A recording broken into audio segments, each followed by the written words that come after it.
From John Garfield in Body and Soul to Robert De Niro in The Raging Bull, Hollywood has had a decades-long love affair with the sport of boxing.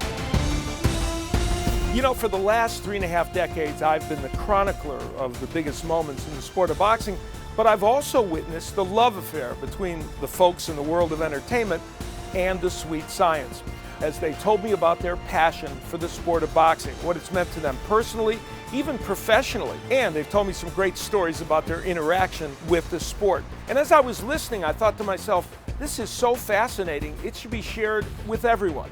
And that's really what this series is all about.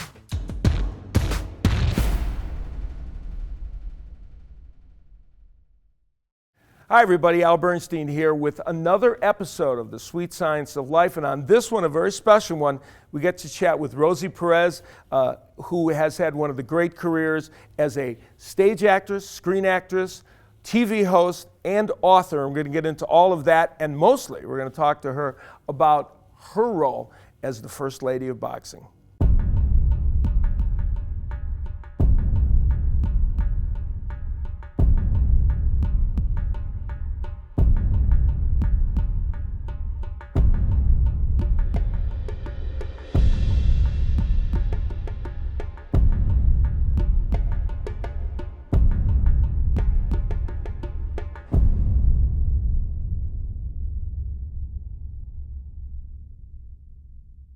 Rosie, everyone knows you're a tremendous boxing fan. What's the genesis of your interest in the sport? Well, I was brought up in the child welfare system, and I wanted to connect with my mother, who gave me away. And, you know, my father and my aunt spent years trying to go against the system and get me out. But in the meantime, I would have visitations with her. Of course, in Brooklyn, all in Brooklyn. And it would always be on the weekends or in the summertime during the week, what have you. And it seemed like the favorite pastime was watching boxing, sitting around the television, you know, friends and family always coming over. And one of my half-siblings was a contender for the Golden Gloves, never made it, but he was still trying. And so I got ingratiated in that way. And it wasn't until I saw the Willie Benitez fight with Sugar Ray Leonard. I was hooked. I was hooked because I got invested in the fighters. I started reading stories about Willie Benitez, and I always watched Sugar Ray, his fights as well. You watch their fights, and then when you get to the lead up to their main event, to the big one that counts, you're on pins and needles because you traveled their journey to a championship title. And when Willie Benitez lost, my heart broke. You know, he's Boricua. But I also was crying because I felt guilty that I loved Sugar Ray Leonard. So you were conflicted in that. I was conflicted, and I was hooked ever since, because then I wanted to see Sugar Ray's next fight. I wanted to see, you know, what was going to happen to Willie. I wanted all of that information, and I was hooked. But I was talking to Sugar Ray last night, which was a treat to me. I told him the story, and he said, "But what was it?" And I said, "You know, it's weird. You know, I grew up hard knocks, and so I had to fight. I never wanted to fight. I had to fight. And I got tired of getting my ass kicked, so I had to learn how to fight. And when I would watch boxers, I would get it. I would live vicariously through each punch because I wanted them to win. You know what I mean? Because I knew what it meant to lose and to win. But more importantly, I knew what it meant to lose, and I didn't want to lose. I didn't want to lose in life. I didn't want to lose in a fight. And I told him that I saw that even now, years later, when I see a fighter making his ring walk, I could pretty much predict if they're gonna have a good night or not. Because I see in their face fear, doubt, or confidence, or the preparation, you know, and then the same thing as an actor. On opening night, you gotta be ready. And if you're not, it's gonna show. Yeah, that's fascinating. Now, the over the last few years, your love of boxing has become much more high profile. People are talking about it, partially because of social media. Though I am not the person that coined this phrase. I get all the credit for coming up with it, but apparently I'm not the first person to call you the first lady of boxing. Your cousin Sixto did that, is that correct? That's correct. All right, but he doesn't have a microphone and a million viewers, so I get the credit for that. You get all the credit, and that's just fine with me. You're Sorry, okay. Sixto. I'll have to apologize to him for that. You have an interesting explanation of what in your mind that means, because you're very conscious of the fact that there's other women involved in boxing that actually are part of it. But you have a great explanation of why that title's, you're okay with that title, because as a fan, you kind of fit that role. Yeah, absolutely. It's because, well, we speak of my cousin Sixto, we eat, live, and breathe boxing. It is our passion. It's our favorite pastime, is what we do on our downtime, whether there's a fight or not. We discuss boxing. We discuss the fighters. We discuss the business of boxing. We discuss the entertainment of boxing. We discuss it all. Did you read Kevin Ioli's article? Did you read Dan Raphael's blog? Did you hear what the Daily News said about this or that? Did you see Al Bernstein's latest video? All of these things. And so the first lady of boxing doesn't mean I'm the greatest fighter. Right. I'm the greatest fighter probably outside of the ring of life. Yes, you are. Yeah, but not inside of the ring. And what I am is I think I can humbly say I'm probably one of the greatest fans. Mm-hmm. And so I am just the face of every other fanatic out there. That's all I am.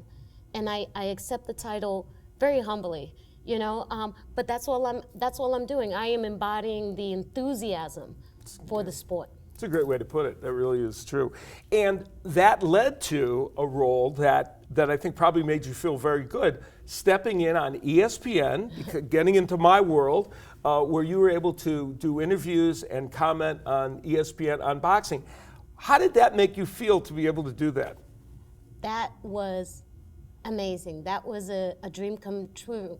The night of ESPN is funny because I looked like such a dork. I was standing there smiling nonstop from beginning to end, and talk about representing fans, because I feel like, with the fight game, you can't hide. Yeah. You can't hide. Right. The fighters have to do that in the ring, but still, what they're really feeling does reveal itself by the end of the fight. And that night, I decided I'm not going to hide. I'm not going to put on a facade. Mm-hmm. I'm not going to be Miss Sportscaster. Right. I'm going to be me. Yeah, I'm going to be me, how I am at home with my husband or my cousin Sixto or my friends or on Twitter. I'm just going to represent who I truly am, and I hope that it works. You also got to be the Grand Marshal at the parade at the Canastota International Boxing Hall of Fame. That had to be a unique experience, being around all those great boxers and kind of having the chance to talk to fighters from the past. Yeah, it was. When I got the call and I called my cousin Sixto, I think I was verklempt, to say the least. And my husband was like, I am so happy for you. And we went up there and we were like two little kids. This fighter passes by, oh, hi, oh my God, that's Marvin Hagler. Oh, hello, Mr. Hagler. Oh, wow, yeah. Oh my God, that's Jake LaMotta. Oh, yeah, oh my God, there goes Mickey Ward. Oh, Aaron the Hawk Pryor. Oh my gosh, nice to see you guys. Can you sign this? They walk away, this is me and Sixto. We're like, I just did that. We just can't believe it. Yeah. And then when we got them to sign our gloves, we're like, thank you so much. They leave. We were like, yay! With literally jumping up and down like two big dorks, and it was just great. And when I got into the car and I was driving down, the town of Canastota, I got misty. I said, who would have thought? Mm-hmm. Who would have thought that the kid from the child welfare system, who used to sit around a wooden encased television set cheering on her favorites, is now in a parade with them? It was surreal. It was surreal.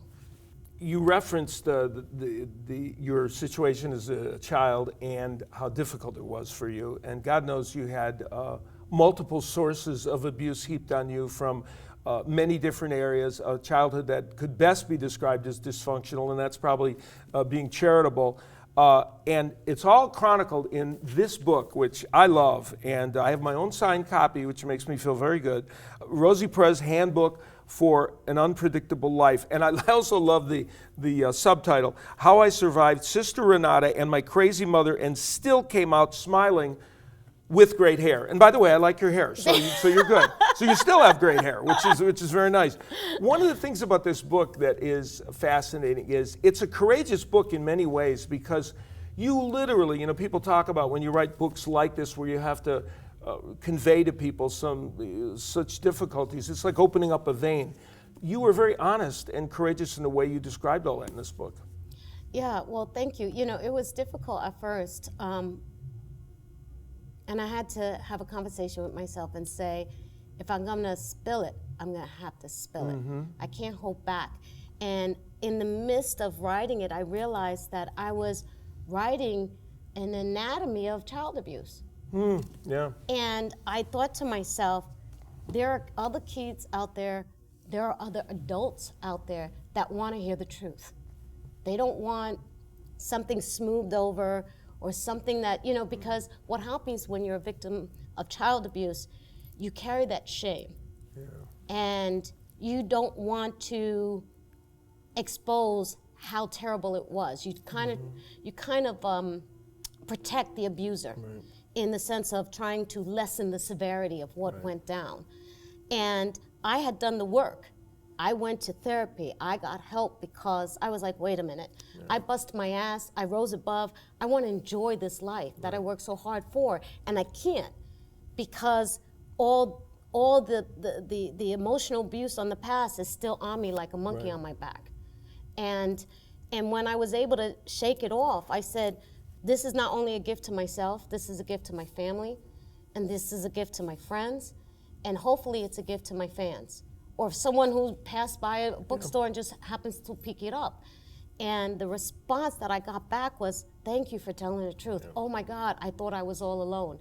Yeah. And so was it hard? It was hard, but I think that it would have been much harder if I did not seek professional help prior to writing the book. That's a good point. And you talk about, you allude to something that I thought you described so well in the book, that you've had a very successful career, but there were parts in that career where some of that may have informed your behavior as you went through your career, and the fear of success is something that you talk about a lot in the book. Yeah, that's where I relate a lot with fighters. Like I said, I just don't watch fights.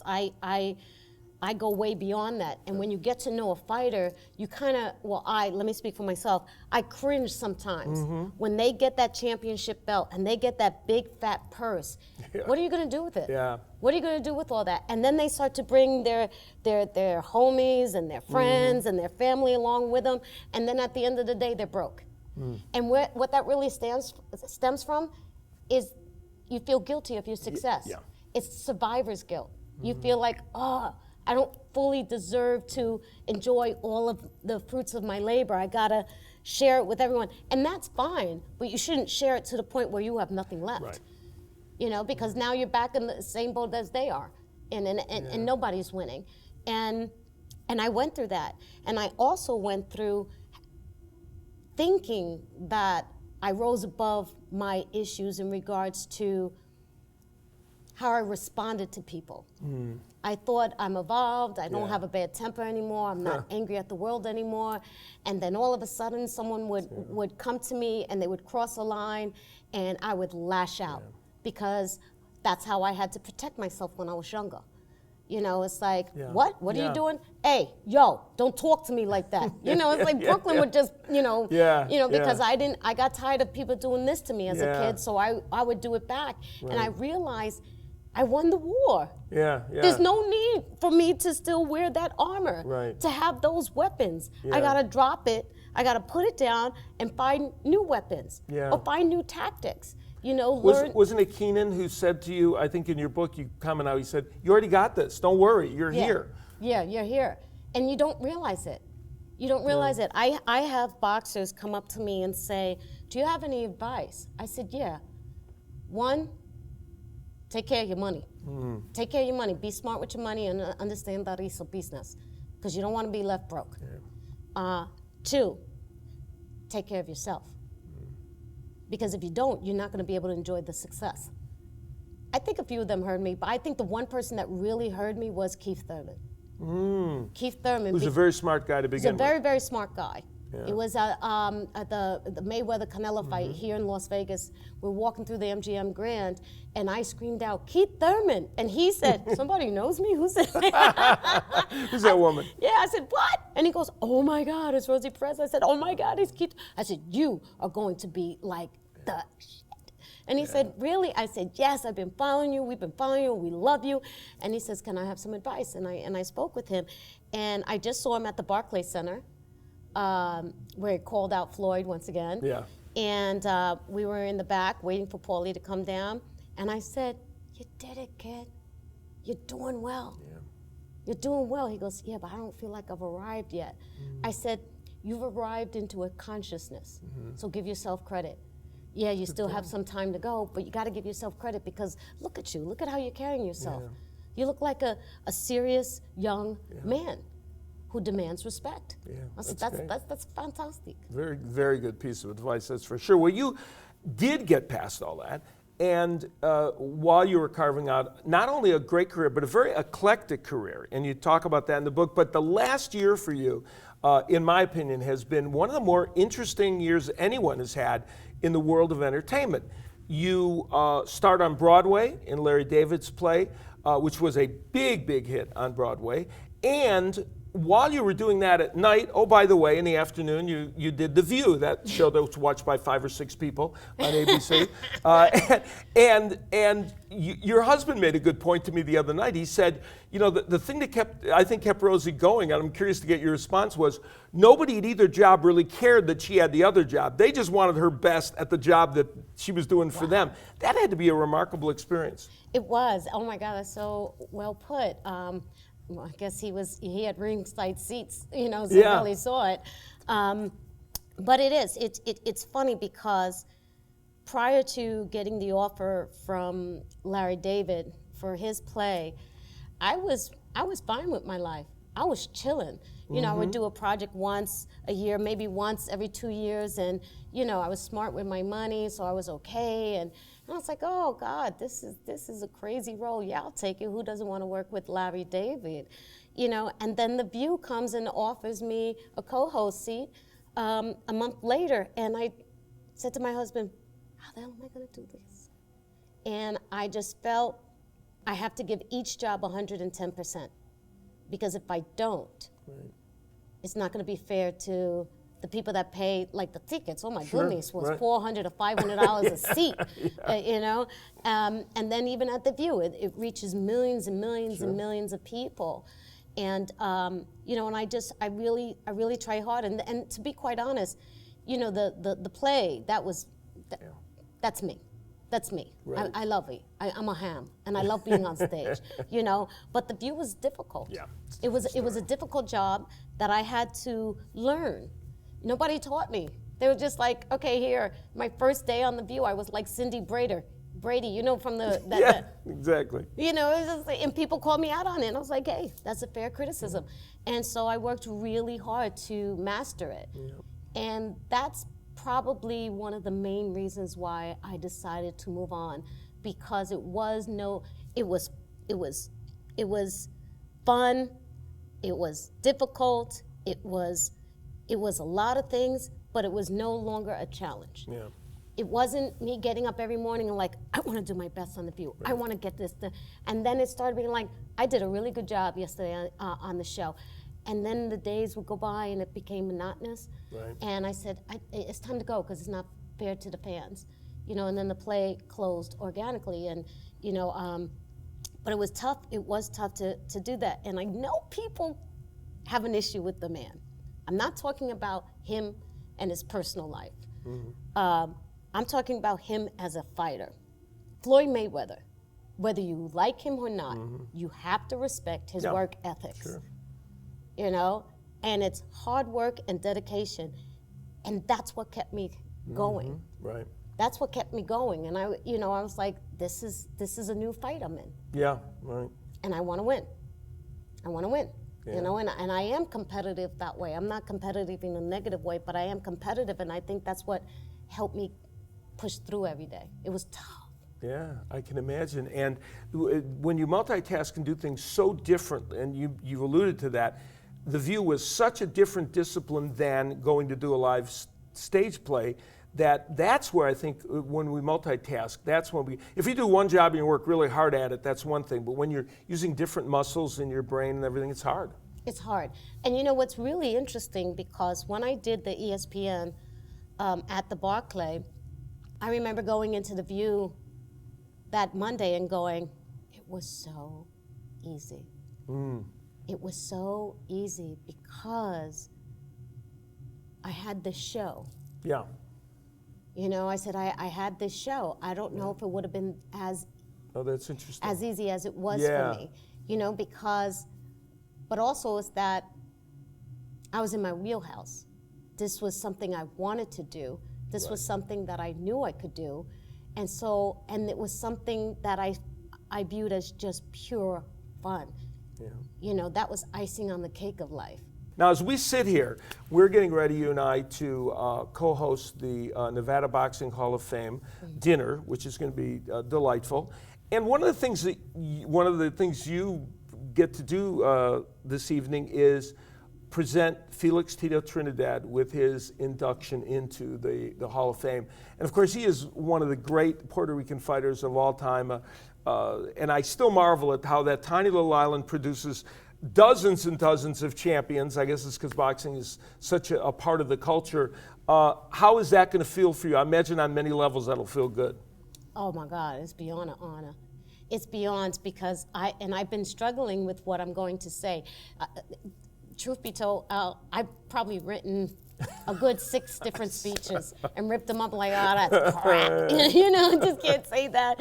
You know, and there was like, I think around the 4th draft of it, I was like, and Tito, we love you. You meant every. I was like, I can't do that. I can't do that. You know, it's just like, no. And so I still do not know what I'm going to say. Yeah. I'm sure I'm going to go back to the room and work it over with Sixto, and he'll help me.